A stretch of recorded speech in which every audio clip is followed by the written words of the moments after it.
अरे बच्चों, डॉक्टर कल्पना चावला विज्ञान केंद्र कराड़ की तरफ से आपका स्वागत। आप जब आसमान में पंछी को देखते हैं तो आपका जी करता है मैं भी आसमान में इस तरह उड़ जाऊं तो कितना अच्छा होता।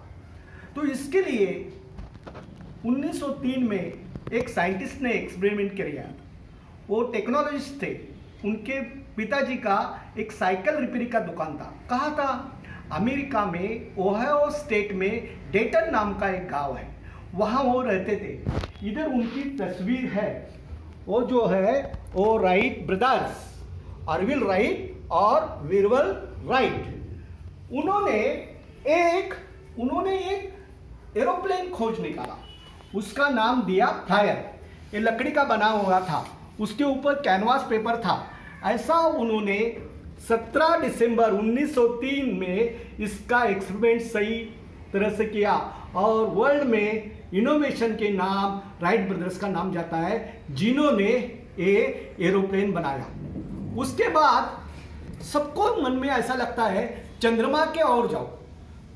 हमारी पृथ्वी और चंद्रमा के और जो डिस्टेंस है वो डिस्टेंस है 3,84,400 किलोमीटर। वहाँ तक जाने के लिए एरोप्लेन काम नहीं आता, वो आते हैं रॉकेट। तो रॉकेट क्या होते हैं ये हम देखते हैं। यहाँ पे रॉकेट है।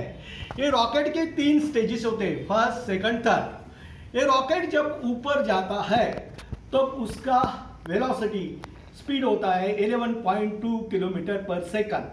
और फर्स्ट स्टेज जो है वो बूस्टर्स वो गिर पड़ते हैं समुद्र में। उसके बाद ये सब इग्नाइट होकर आगे जाता है। इसका वजन करीब 2 लाख से ज़्यादा होता है। उसके बाद ये पहला जो पार्ट है वो गिर पड़ता है समुद्र में और ये दूसरा पार्ट इग्नाइट होता है। और 110 किलोमीटर के बाद ये दूसरा का पार्ट भी गिर पड़ता है समुद्र में, जल जाता है, राख बन जाती है। और अंतिम पार्ट बाहर आके वो भी इग्नाइट करता है इस पार्ट को।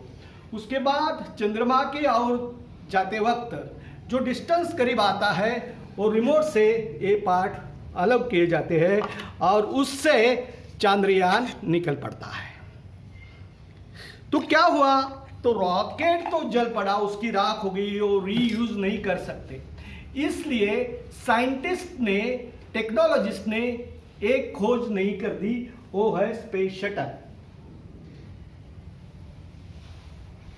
ये जो स्पेस शटल है वो स्पेस शटल उसकी ऊंचाई 109 मीटर होती है। ये जो व्हाइट दिखाई दे रहे हैं 2 बूस्टर है, ये फ्यूल टैंक है और ये ऑर्बिटर है।